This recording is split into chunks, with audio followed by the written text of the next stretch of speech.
Bismillahirrahmanirrahim. Assalamualaikum warahmatullahi wabarakatuh.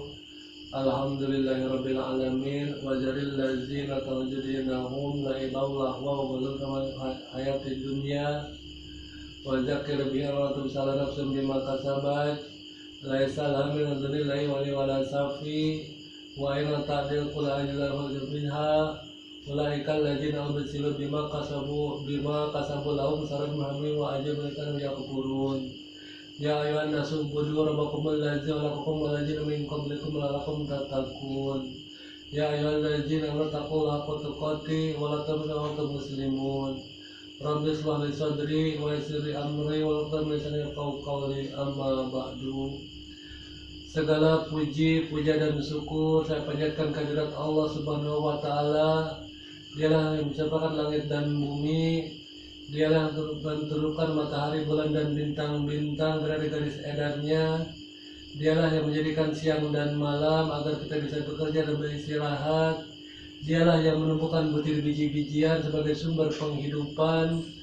Tetapi orang-orang yang tidak beriman tetap enggan untuk patuh dan tunduk kepada Allah. Salawat serta salam senantiasa kepada junjungan kita Nabi besar Muhammad SAW, kepada keluarga dan sahabatnya. Beliau adalah Nabi terakhir yang menjadi contoh, salah satu orang yang beriman kepada Al-Quran, yang menyampaikan Al-Quran, yang menegakkan hukum Al-Quran. Beliau adalah orang yang Allah angkat derajatnya, bahkan namanya menjadi sumpah setia dalam kita menjalankan agama, yaitu syahadat. Dalam kehidupan agama, yaitu kehidupan yang sesungguhnya, dan kehidupan dunia hanyalah senda gurau. Menjalankan agama hanya ada dua akhir, neraka dan surga. Surga Allah sediakan untuk orang-orang yang beramal saleh, dan neraka Allah sediakan bagi orang-orang yang berdosa. Jadi kalau kita mau mendapatkan surga harus paham apa amal saleh itu. Dan kalau kita mau terhindar dari neraka, kita pun harus memahami apa orang-orang kafir itu. Karena apa? Neraka Allah sediakan bagi orang-orang kafir. Dan bahasan kali ini saya tidak membahas surga atau membahas amal soleh, tetapi saya membahas tentang dosa. Dosa terbagi kepada dua. Yang pertama, dosa kemunafikan. Yang kedua, dosa kemusyrikan. Munafik dan musyrik ini merekalah orang-orang fasik dan merekalah orang-orang kafir. Jadi untuk menghindari dosa kita wajib memahami empat kata ini. Yang pertama musyrik, yang kedua munafik, yang ketiganya fasik, yang mereka itulah masuk ke dalam golongan kafir. Karena apa? Semua dosa berpotensi kepada kemunafikan, munafik dalam menjalankan agama.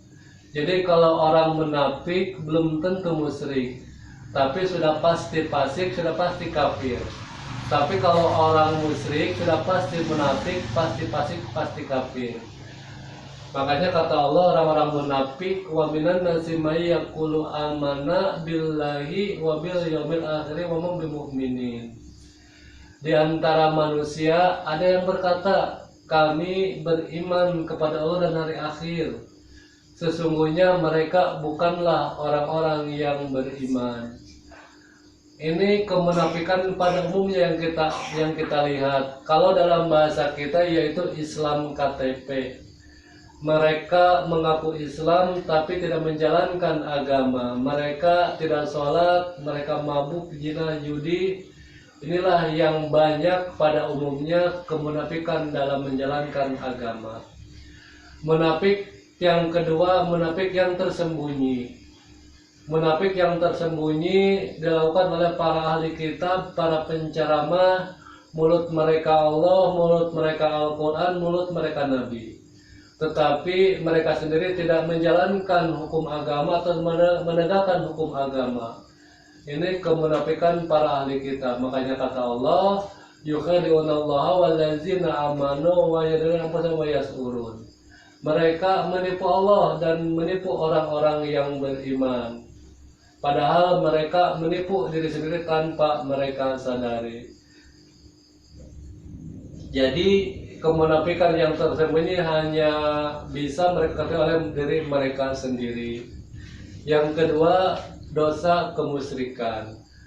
Kemusyrikan pun terbagi dua. Yang pertama, kemusyrikan secara nyata. Siapa mereka?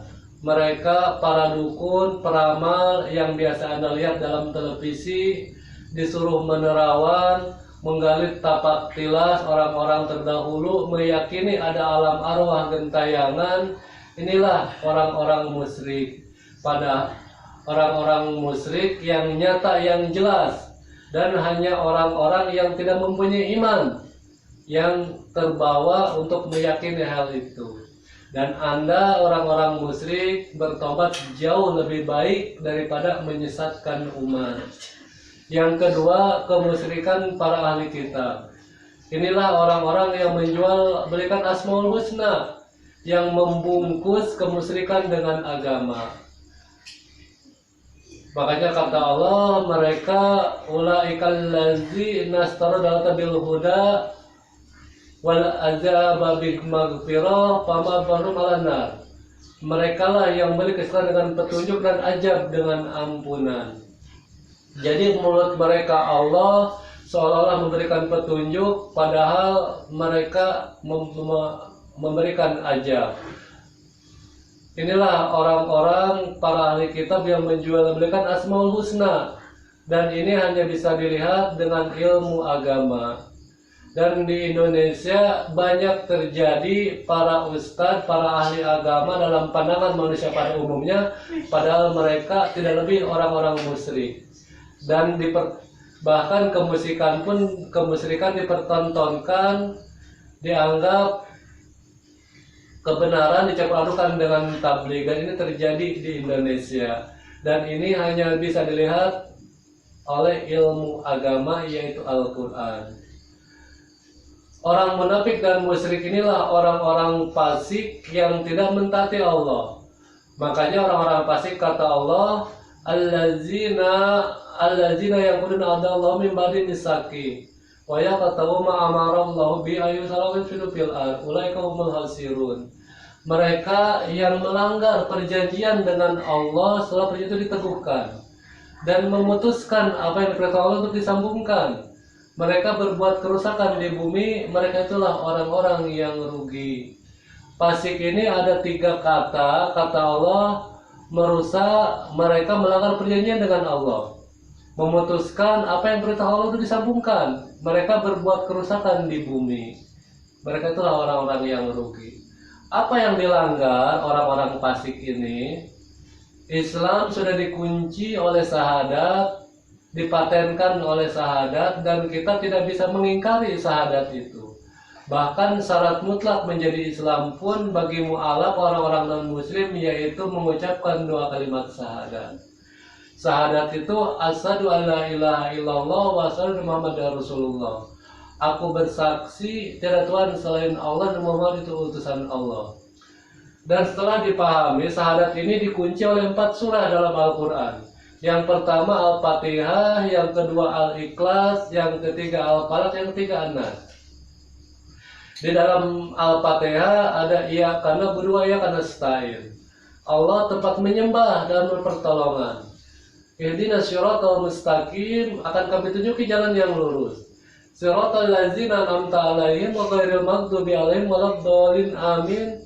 Yaitu jalan orang yang kuberikan nikmat, bukan jalan orang kemurkaan, bukan pula jalan orang yang tersesat. Artinya apa di sini? Allah berjanji kalau kita menyembah Allah, salah satu mendirikan sholat, akan Allah tunjuki jalan yang lurus, jalan orang-orang yang Allah berikan nikmat. Setelah bahkan Al-Fatihah menjadi umul kitab, bahkan kata Allah walaqad atana sab'an minal mathani wal Qur'anal azim. Sungguh kami sudah memberikan 7 ayat yang dibaca berulang dan Al-Quran yang agung. Jadi sholat tidak bisa dipisahkan dengan Al-Quran. Setelah Al-Fatihah turun kalimat takwa, Allah turunkan hukum-hukum agama. Disitulah kita diuji dengan ketaatan kita. Dan ternyata mayoritas orang-orang Islam sendiri banyak melanggar hukum agama, bahkan tidak menghiraukan peringatan dari Allah. Bahkan boleh tanya kepada diri Anda sendiri, Anda Islam mengaku Al-Quran, berapa kali Anda hatam Al-Quran, apa yang Anda pahami dalam Al-Quran. Bahkan pada umumnya kita mayoritas orang-orang Islam menjauhkan diri dari Al-Quran. Ini yang terjadi saat ini.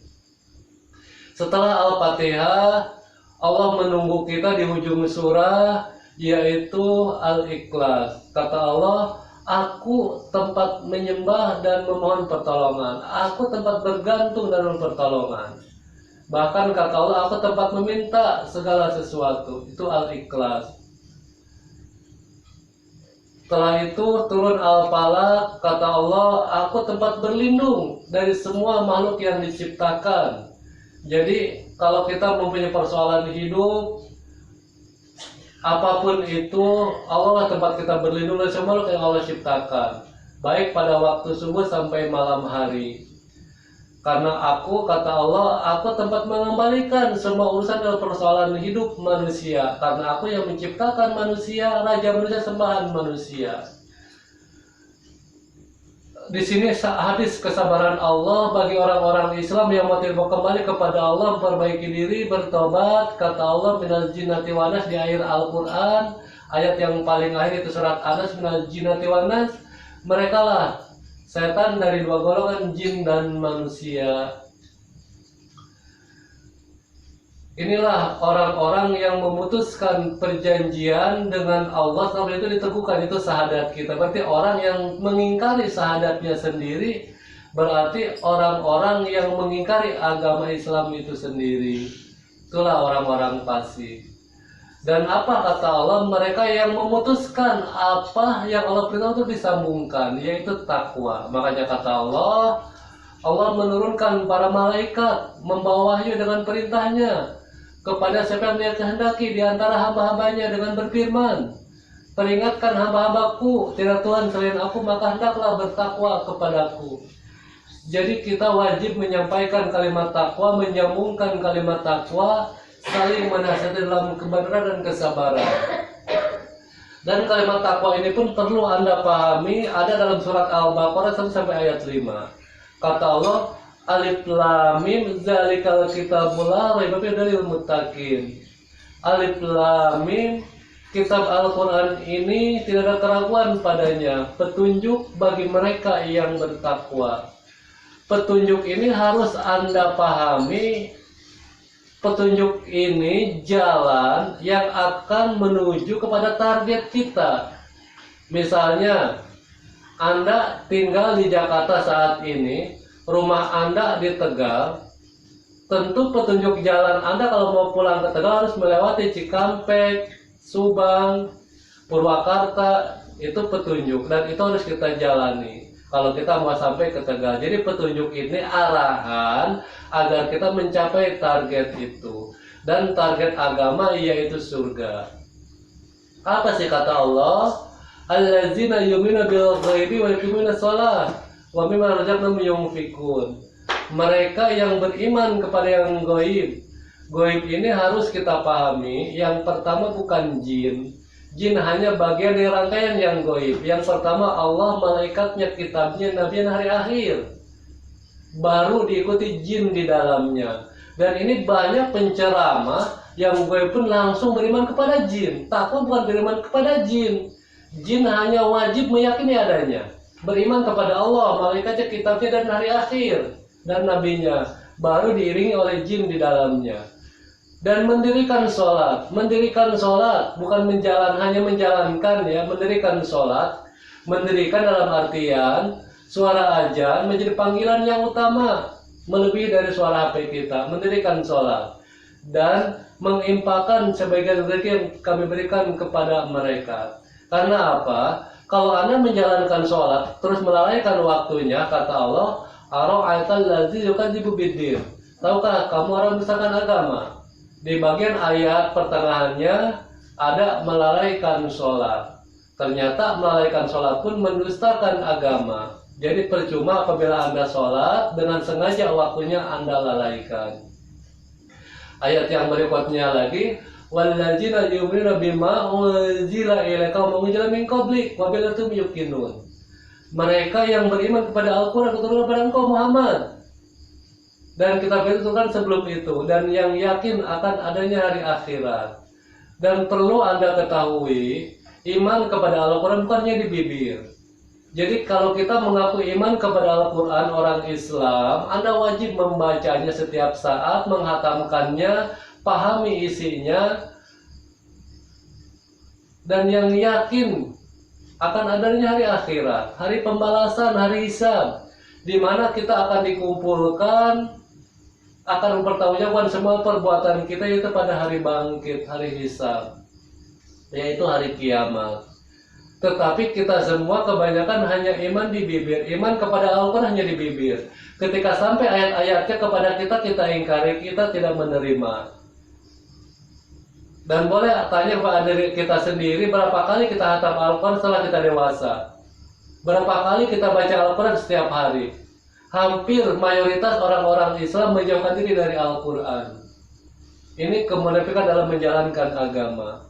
Kita bilang iman kepada hari akhirat, tapi tidak pernah meyakini bahwa hari itu hari pembalasan. Tidak pernah takut adanya hari pembalasan. Bahkan iman kepada hari akhirat pun tidak mampu menyebabkan diri kita mengadakan perbaikan.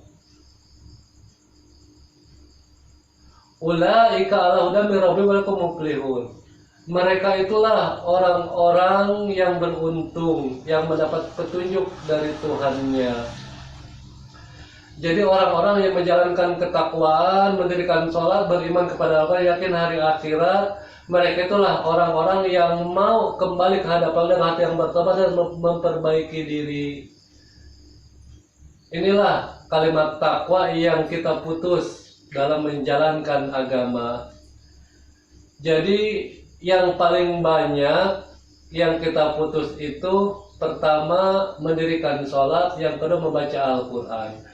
Padahal ayatnya tidak dipisah, kata Allah, "Utslu ma uhiya ilaika minal kitabi wa aqimis shalah." Bacalah Al-Quran keturunan kepada Muhammad dan dirikan sholat. Inna sholata tanha 'anil fahsya'i wal munkar. Sesungguhnya sholat itu mencegah perbuatan keji dan mungkar. Dan ini yang terputus saat ini. Mereka berbuat kerusakan di bumi. Apa yang dimaksud kerusakan?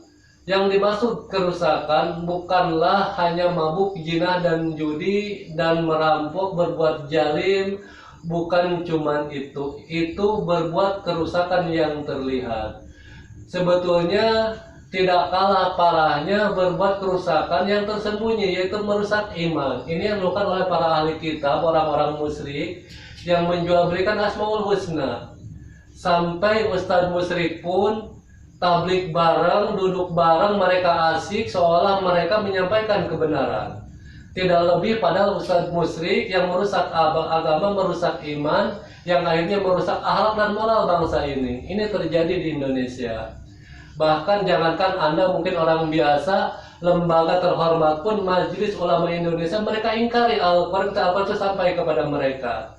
Dan pasti Allah putuskan mereka masuk ke dalam golongan kafir. Itu akan mereka pertanggungjawabkan nanti di yaumil qiyamah nanti.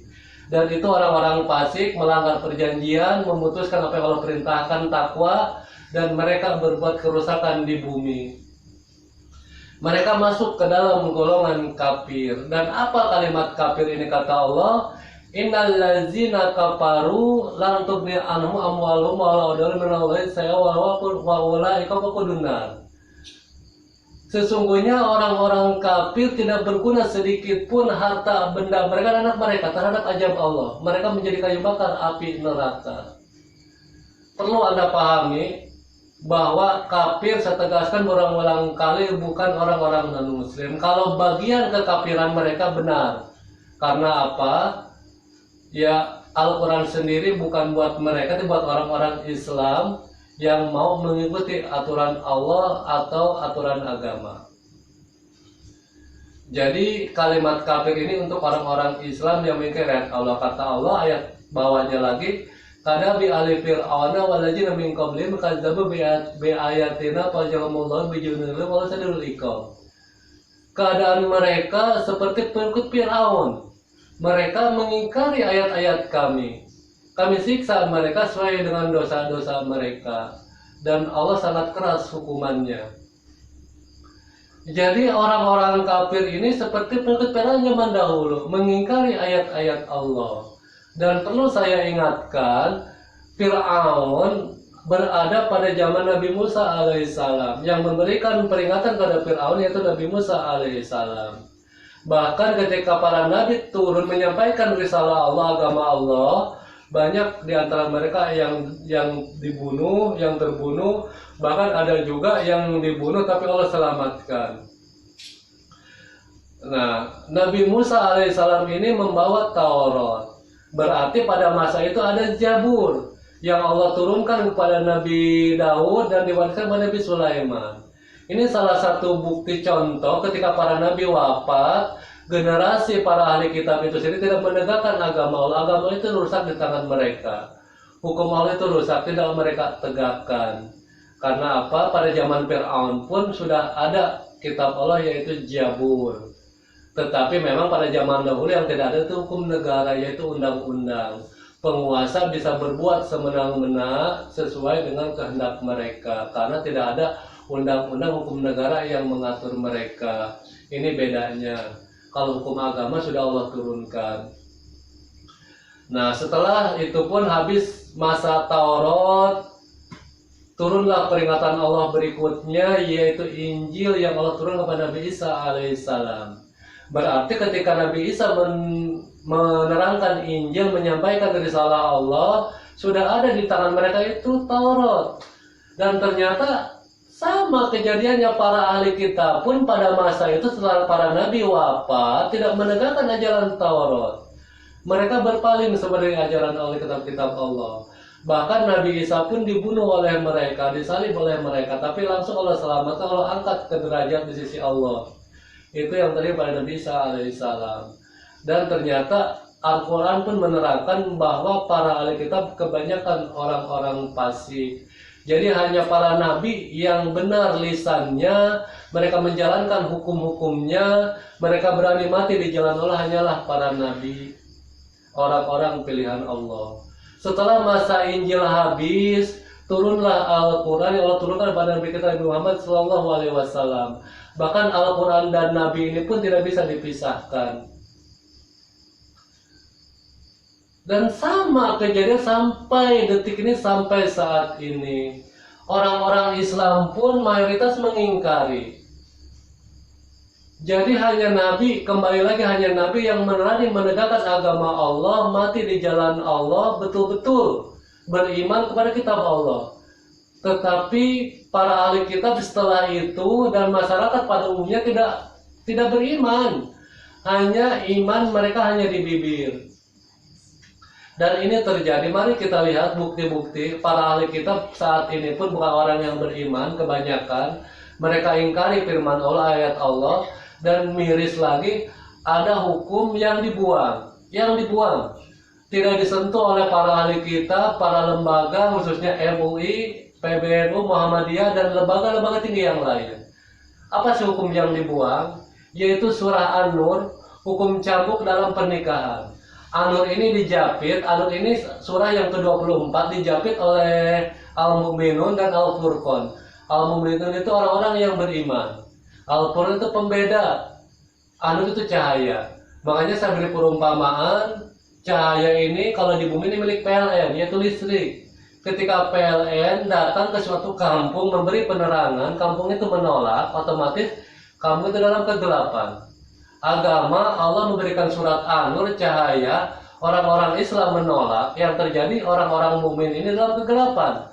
Mereka tidak mampu membedakan hak dengan yang batil. Allah tidak memberikan Furqan. Padahal kata Allah ayatnya, Ya ayyuhallazina amanu tattaqullaha yaj'alakum furqanan wa yakfir ankum sayyi'atikum wa yaghfir lakum min fadlil ajin. Wahai orang-orang yang beriman, jika kamu bertakwa kepada Allah, ya Tuhan akan berikan kepadamu furqan, kemampuan membedakan antara hak dengan yang batil, dan menghapus kesalahan-kesalahanmu, mengampuni dosamu, dan Allah mempunyai karunia yang besar. Dan karena orang-orang Islam tidak takwa sebenarnya takwa, tidak mau diberikan cahaya yaitu an-nur, tidak menjalankan hukum agama, akhirnya apa? Tidak mampu membedakan yang hak dengan yang batil. Dan ini pun disaksikan oleh Anda sendiri, ustadz musyrik pun tablik bareng, duduk bareng, dan ustadz-ustadz yang lain tidak menyadari. Ini salah satu bukti pemandangan yang Anda lihat. Ini akan menjadi aib untuk para ustadz, untuk Majelis Ulama Indonesia sendiri, untuk lembaga-lembaga yang lain setelah masalah ini terungkap ke publik.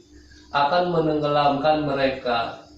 Karena apa? Mereka sesungguhnya hanyalah orang-orang munafik, tidak menegakkan hukum agama. Mari kita lihat surat An-Nur ayat pertama. Bismillahirrahmanirrahim. Suratun anzalnaha wa faradnaha wa anzalnaha fiha ayatin bayyinatin la'allakum tadhakkarun. Kata Allah, inilah surah yang kami turunkan. Diwajibkan menjalankan hukum-hukumnya, diturunkan di dalamnya tanda-tanda kebesaran Allah yang jelas agar kamu ingat. Ayat atasnya pun sudah Allah tegaskan, diwajibkan menjalankan hukum-hukumnya.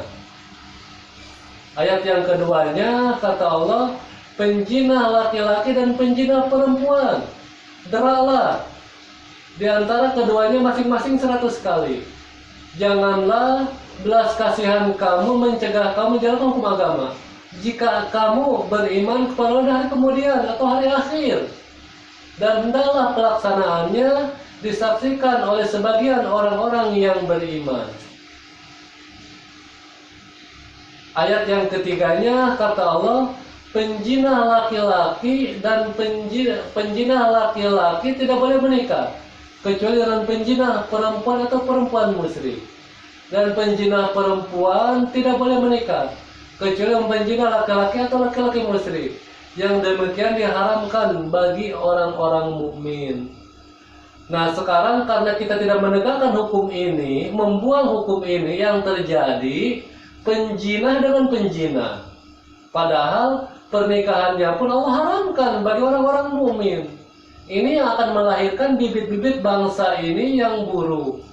Kalau kita sering membenci para pejabat koruptor, tiap lembaga, tiap instansi korupsi, kita pun tidak menyiapkan bibit-bibit yang unggul untuk bangsa ini. Bahkan banyak bibit-bibit yang sudah dimulai oleh perjinahan, yang akan melahirkan bibit-bibit yang buruk bagi bangsa ini. Padahal surah ini sangat penting dijalankan. Bahkan kata Allah, penjina laki-laki dan penjina perempuan deralah mereka masing-masing 100 kali. Jika kamu beriman pada hari akhir, menjalankan agama, tidak beriman pada hari akhir, apa gunanya? Jatahnya hanya neraka. Pertanyaan saya sekarang kepada Anda para lembaga, kenapa tidak menurunkan fatwa haram? Kalau Anda betul-betul lembaga mengatasnamakan agama, menegakkan agama Allah, ternyata perbuatan Anda hanya menunjukkan kemunafikan dalam menjalankan agama. Anda bukan orang yang beriman, dan bukti Anda ingkari ayat-ayat Allah pun itu bukti kemunafikan dalam Anda menjalankan agama. Surat saya jelas, Al-Quran semua Anda ingkari. Bahkan Anda lembaga nomor 1 kumpulan ulama. Kalau Anda mengaku pewaris para nabi, tapi Anda tidak menegakkan agama Allah, dan tidak lebih masuk ke dalam golongan munafik. Dan ini yang terjadi. Jadi untuk umumnya kita terjebak ke dalam kemunafikan. Tanda orang munafik ada 3. Kalau berbicara mereka dusta, kalau berjanji mereka ingkar, kalau dipercaya mereka hianat. Mari kita lihat, apakah mabuk, zina, judi dan sebagainya termasuk ke dalam dosa kemunafikan? Islam sudah dikunci oleh syahadat, beriman kepada Allah dan nabinya. Kita ingkari, berarti kita berbicara dusta. Islam mengharamkan mabuk, zina, judi. Kita mengaku Islam, kita mendustakan agama kita sendiri. Islam Allah percayakan kitab sucinya Al-Quran, dan kita ingkari kitab sucinya. Dipercaya kita berkhianat. Dan ternyata dosa yang paling banyak, dosa kemunafikan dalam menjalankan agama. Dan hukum yang lain yang ditabrak oleh kita pada umumnya orang-orang mukmin, pernikahan berlainan agama. Ini banyak dilakukan oleh orang-orang muslim itu sendiri karena alasan materi. Mereka tergoda oleh materi, mereka rela menjual akidah mereka, iman mereka, pernikahan berlainan agama. Dan ini pun kurang ketegasan dari para lembaga, dari para penceramah, mengatakan setegas-tegasnya bahwa pernikahan berlainan agama itu haram. Yang ketiganya lagi, dosa riba. Dan ini pun paling banyak riba dilakukan oleh orang-orang mukmin. Ini hati-hati untuk para ibu rumah tangga yang kejepit biaya pendidikan, ibu-ibu yang berdagang kejepit modal, sering mengambil jalan pintas, mengambil uang riba. Bahkan pelakunya pun banyak orang-orang muslim yang berkeliaran menjalankan riba. Bahkan kata Allah, orang-orang yang memakan riba mereka tidak berdiri, melainkan seperti berdirinya orang kemasukan setan. Artinya apa di sini? Riba akan terus membawa Anda, menjauhkan diri Anda kepada Allah, malah sholat, dan akan terus melahirkan bibit-bibit yang buruk, generasi yang buruk untuk bangsa ini. Padahal mayoritas bangsa ini beragama Islam. Sangat tergantung, sangat terkait agama Islam dengan bangsa ini. Karena kata Allah, walau ana ahlal qura amanu wa taqaha barakatim mirasa wa kajaba wa sibun. Sekiranya penduduk negeri beriman dan bertakwa, kami limpahkan berkah di langit dan bumi. Tapi mereka mengingkari ayat-ayat kami siksa mereka sesuai dengan apa yang mereka kerjakan. Jadi kalau Islam kita baik, Islam kita benar, Allah ridhoi agama kita, Allah berjanji akan menurunkan berkah dari langit dan bumi. Tapi kebanyakan kita orang-orang fasik, kita mengingkari ayat-ayat Allah. Dan hukum yang lain lagi yang ditabrak, yaitu pernikahan siri. Ini pun banyak dilakukan oleh para ahli kitab untuk memuaskan nafsu mereka menikah siri. Padahal menikah siri lebih condong kepada haram kalau digabungkan dengan literal ayat yang lain. Karena kata Allah ayat yang lain menerangkan, janganlah kamu membicarakan pernikahan dengan rahasia. Pernikahan siri banyak dilakukan dengan rahasia, bersembunyi dari istri yang pertama, dari keluarga, bahkan istri mereka pun tidak dikenalkan kepada keluarga laki-laki atau kepada keluarga suami, karena mereka rahasia menjalankan pernikahan. Ayat yang lainnya lagi, Allah memerintahkan kita mentaati ulil amri, pemegang kekuasaan. Islam agama terbaik, bahkan Allah pun memerintahkan kita taat kepada pemegang kekuasaan, kepada negara.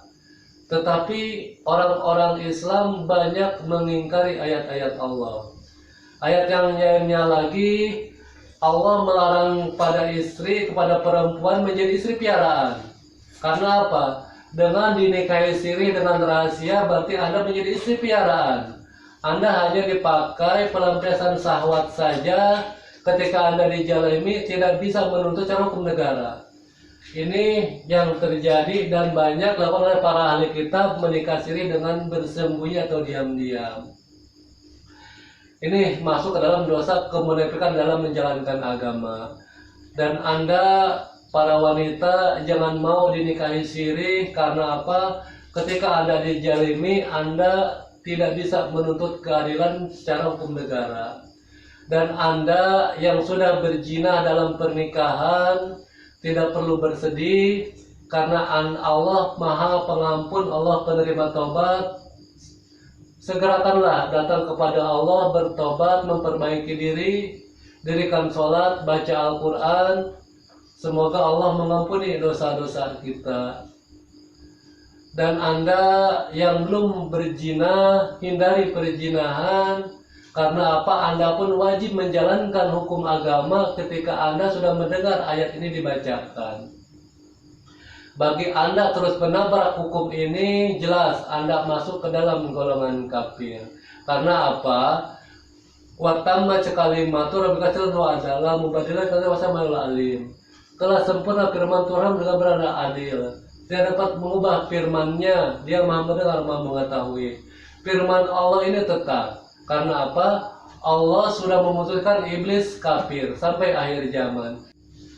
Walaupun banyak ayat yang menjelaskan iblis, tetap dosanya hanya satu, yaitu menolak sujud kepada Nabi Adam alaihissalam, yang akhirnya Allah putuskan masuk ke dalam golongan kafir. Jadi bagi kita pun kaum muslimat yang mendengar ayat-ayat Allah dibacakan terus menentang, mungkin sama, kita pun masuk ke dalam golongan kafir. Yang kedua, dosa kemusyrikan. Kemusyrikan terbagi dua, yang terlihat dan tersembunyi. Yang terlihat para dukun, paranormal, yang Anda lihat di televisi, menerawang, menggali tapak tilas, meyakini ada alam arwah gentayangan. Itulah bagian dari kemusyrikan yang terlihat. Dan Anda, bagi orang-orang musyrik, Anda yakin ada alam arwah gentayangan, Anda sudah keluar dari keyakinan beragama. Lihat ayat-ayatnya, surat At-Taubah, ayat pertama kata Allah, Bara'atum minallahi wa rasulihi illal ladzina ahadtum minal musyrikin. Inilah pernyataan pemutusan hubungan dari Allah dan Rasulnya kepada orang-orang musyrik yang kamu telah mengadakan perjanjian dengan mereka. Jadi Allah dan Rasul sudah memutuskan hubungan. Jadi kalau Anda orang musyrik, baca ayat-ayat Allah, terus ada gambaran, ada alam arwah, bukan berarti doa Anda dikabulkan. Tetapi jin yang Anda undang ke dalam tubuh Anda membuat sihir. Karena apa? Jelas ilmu seperti itu Anda berpuasa dengan tirakat-tirakat tertentu dengan menggunakan Asmaul Husna yang tidak Allah syariatkan, medianya pun jin yang masuk. Jin ini setan, dialah yang membuat sihir itu. Jadi jika Anda bertobat itu lebih baik. Tetapi jika Anda tidak bertobat pun, sedikit pun tidak merugikan Allah, dosanya dan Anda sendiri akan menanggung. Yang kedua, kemusyrikan para ahli kitab. Mereka yang menjual belikan Asmaul Husna. Makanya kata Allah, ulaikal ladzina istarata bil huda wal azaba bil maghfirah fama abasrum alanna. Mereka itulah yang membeli kesesatan dengan petunjuk dan azab dengan ampunan. Ini banyak para ahli kitab yang pandangan kita ustadz di kampung-kampung yang ternyata tidak lebih hanya orang-orang musyrik. Mereka membeli kesesatan dengan petunjuk dan azab dengan ampunan. Mereka lah yang menjual belikan Asmaul Husna. Salah satunya ustadz musyrik dianggap benar, tablik barang, bahkan kalimat Allah pun kun fayakun diperolok-olokkan. Dan ini tidak ada satupun para ustadz, para penceramah menegakkan agama Allah, menolong agama Allah. Mereka lebih asik dengan kontrak mereka, dengan kemewahan, dan tidak lebih. Mereka hanyalah orang-orang yang menjual belikan agama Allah, masuk ke dalam golongan munafik. Jadi dosa apapun hanya terbagi dua, kemunafikan dan kemusyrikan. Dan salah satu ciri orang-orang musyrik, jadi orang-orang musyrik yang membawa agama, menggunakan agama, ada dua ciri. Mereka mengatakan yang mereka sendiri tidak mengerjakan, dan mereka pun mengatakan dan mereka sendiri tidak mengerjakan,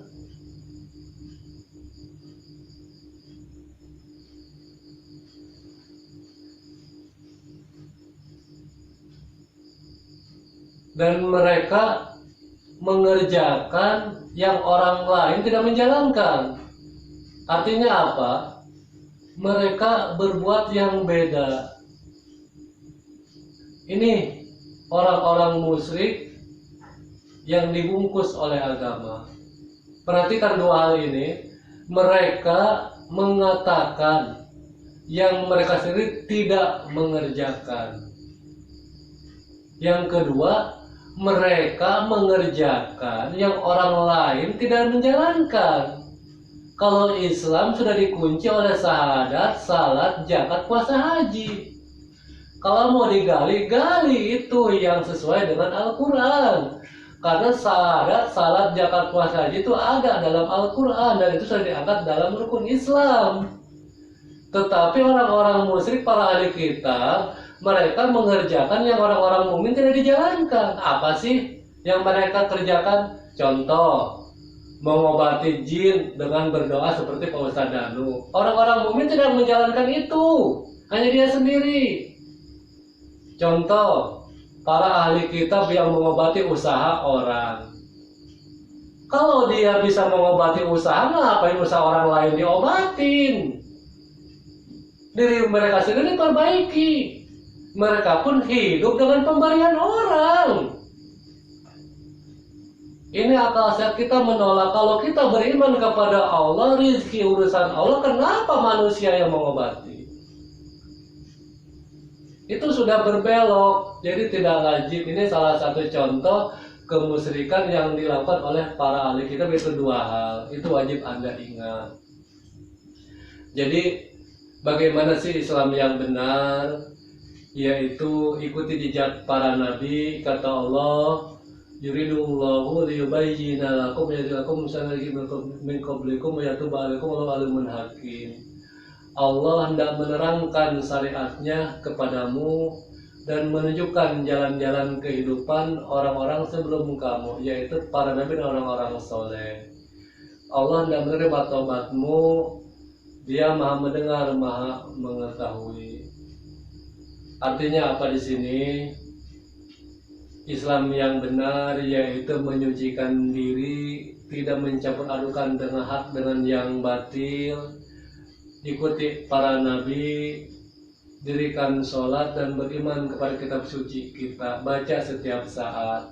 Al-Quran walaupun tidak kita pahami, dengan membacanya saja sudah mencegah kita dalam kekafiran atau menjauhkan kita dalam kemungkaran. Hanya dengan membacanya saja. Kalau kita memahami, Allah akan memberikan kita ilmu agama, melihat kemusyrikan walaupun dibungkus oleh agama. Dan semua yang diperbuat oleh manusia sudah Allah tuangkan dalam Al-Quran. Makanya Islam yang benar, yang beriman kepada Allah, kepada malaikatnya, kepada kitabnya, kepada nabi, kepada hari akhir. Nah, barang siapa yang ingkar dari itu, mereka sudah tersesat sangat jauh. Dan kalau kita kembali kepada sholat kita pun, dalam sholat, inna sholati wa nusuki wa mahyaya rabbil alamin, Sesungguhnya salatku, ibadahku, hidup dan matiku hanya untuk Allah Tuhan seluruh alam. Kalau kita tidak menegakkan itu berarti kita mengingkari sholat kita itu sendiri. Oleh sebab itu saya mengajak kepada Anda semua kaum muslimat dimanapun Anda berada, mari hindari dua dosa itu. Janganlah jadi orang munafik dalam menjalankan agama. Jalankan agama Allah dengan baik, dirikan sholat, dirikan sholat dan baca Al-Quran. Datanglah kepada hati yang bertobat. Allah Maha penerima tobat. Mungkin hanya yang dapat saya sampaikan, mudah-mudahan bermanfaat. Wabillahi taufiq wal hidayah. Wassalamualaikum warahmatullahi wabarakatuh.